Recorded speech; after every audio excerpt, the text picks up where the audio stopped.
এখানকার মানুষগুলো কেমন আজব। আমরা আজব লোক নই বাবু, শয়তান তো শহরের লোক। এ কি, আমি তো মনে মনে বলছিলাম, তুমি শুনলে কিভাবে? চমকে উঠল অতনু। এ কি করে সম্ভব? তার মনে কি চলছে তাই লোকটা বুঝলো কি করে? আমাকে সাবধান থাকতে হবে। কেন যে আসলাম এই রাতে? ভয়ের সাথে এবার প্রাণহানির আশঙ্কা করলো অতনু।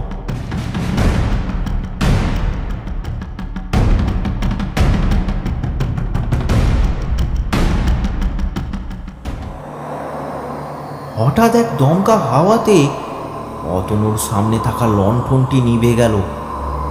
এইসব কি হচ্ছে? লণ্ঠনটা নিভে গেল কেন? বাবু আপনি এত ভয় পাচ্ছেন কেন? মনে হচ্ছে ঝড় উঠবে। সে কি, এই নির্জন নদী পথ, তার উপরেই মাঝি। এখন যদি ঝড় ওঠে?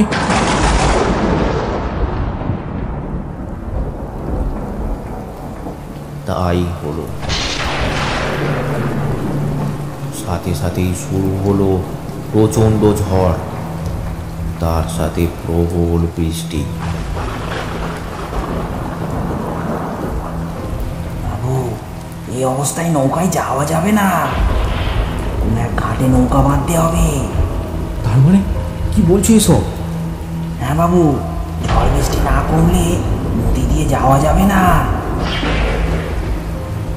না না, কিছুতেই আমি মাঝির সঙ্গে সময় কাটাতে পারবো না। তাকে এমনি আমার সুবিধের মানুষ বলে মনে হচ্ছে না, নেহাত জরুরি বলে।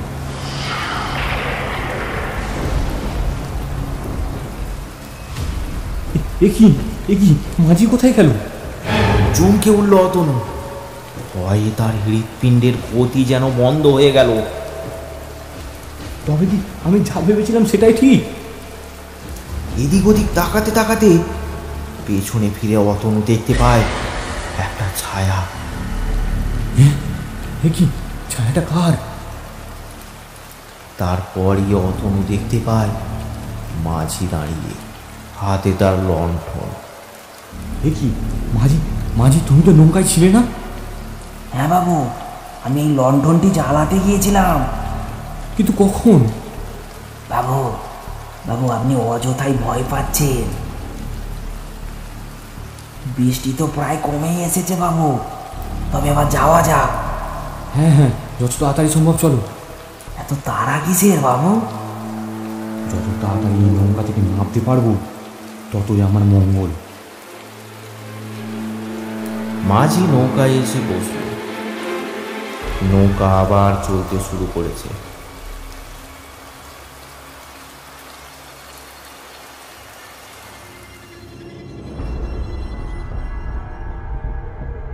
কিছুক্ষণ পর মাঝির দিকে চোখ পড়ল অতনু। সে দেখল মাঝির পেটে একটা ছুরি গাঁথা, আর সেখান থেকে রক্ত বেরোচ্ছে। এ কি, মাঝি তোমার পেটে ছুরি গাঁথা কেন? মাঝি ফিরে তাকালো অতনুর দিকে। ভয় পাচ্ছ আমায়? মাঝির সেই মনহীন চোখ, রক্তাক্ত জামা, আর সেই ভুতুড়ে হাসি শুনে আঁতকে উঠল অতনু। এ কি, কে তুমি? শরীরের রক্ত তার হিম হয়ে গেল, আর মনে হয় সে এখান থেকে বেঁচে ফিরতে পারবে না। আজই তার শেষ দিন। ভয় পেও না, আমার কাছে এসো। এসো, দেখি তোমার ব্যাগে কি আছে। ব্যাগটা দেখি তোমার ব্যাগে কি আছে, দাও দেখি। শহর থেকে গ্রামে কি নিয়ে যাচ্ছ? মাঝি তার হাত বাড়িয়ে অতনুর পাশে থাকা ব্যাগটা টেনে নিয়ে নদীতে ফেলে দেয়। অতনু ভয়ে চিৎকার করতে লাগলো, বাঁচাও আমায়, কে আছো, বাঁচাও। ভয়ে মূর্ছা যাওয়ার মতো অবস্থা অতনু।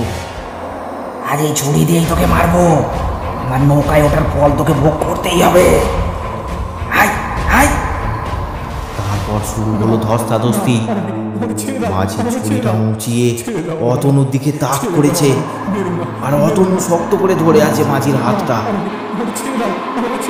এমন সময় একজন মাঝি ওপারে থাকা একটা নৌকার ভেতরে শুয়েছিল। অতনুর চিৎকারে সে বাইরে বেরিয়ে এসে একটা জোরালো টর্চের আলো ফেললো অতনুর দিকে। সঙ্গে সঙ্গে সব চুপ, কেউ নেই।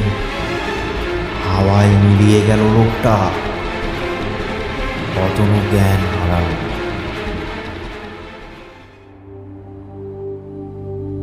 চোখে জলের ঝাপটায় জ্ঞান ফিরল অতনু। এখনো রাত। কে কে আপনি? আমি নগেন মাঝি, এই নদীতেই নৌকা পারাপার করি। তুমি এমন সন্ধ্যায় এদিকে এসেছিলে কেন? অতনু সমস্ত ব্যাপারটা খুলে বলল।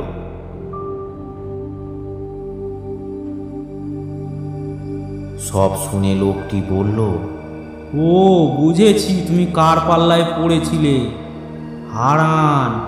হারান মাঝির পাল্লায় পড়েছিলে তুমি। তবে বলি শোনো, প্রায় 4 বছর আগে হারান মাঝি এই নদীতেই নৌকা পারাপার করত।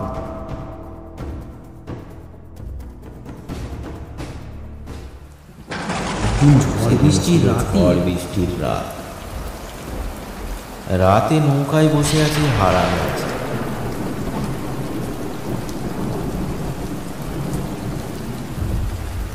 এমন সময় দুজন ছেলে এসে তাকে বলল, ও মাঝি ভাই, ওপারে যাবে নাকি? হ্যাঁ বাবু, আসুন আসুন, উঠে বসুন আপনারা। নৌকা চলতে লাগলো।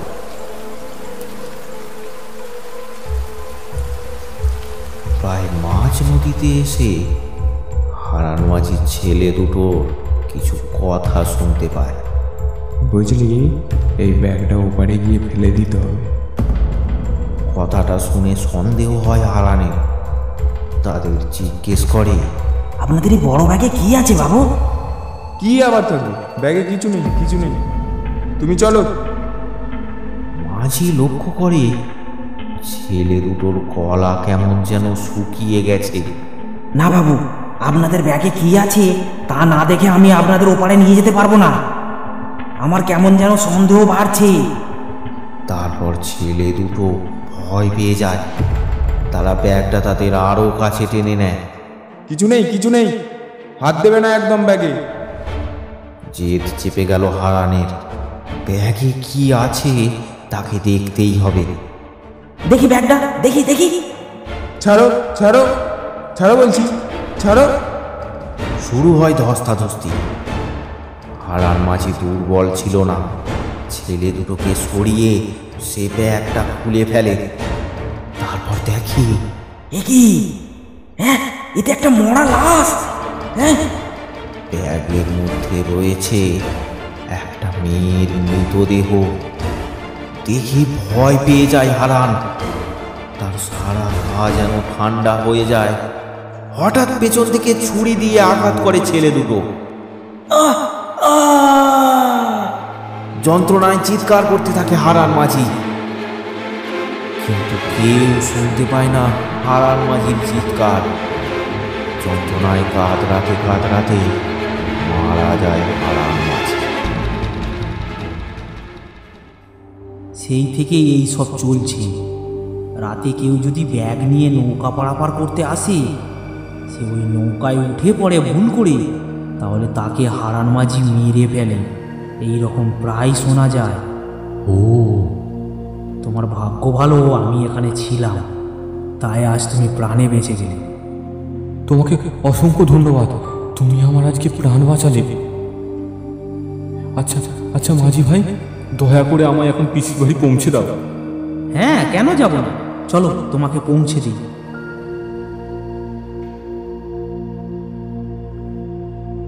আরও ভয়ানক গল্প পেতে আমাদের চ্যানেলটি সাবস্ক্রাইব করুন আর বেল নোটিফিকেশানটি অন করে দিন। আর কমেন্ট করে জানাতে ভুলবেন না গল্পটি আপনাদের কেমন লাগলো। কমেন্ট বক্স থেকে আমাদের কিছু পছন্দের কমেন্ট আমরা তুলে ধরবো পরের গল্পের শুরুতে। কমেন্ট করে পাশে থাকুন।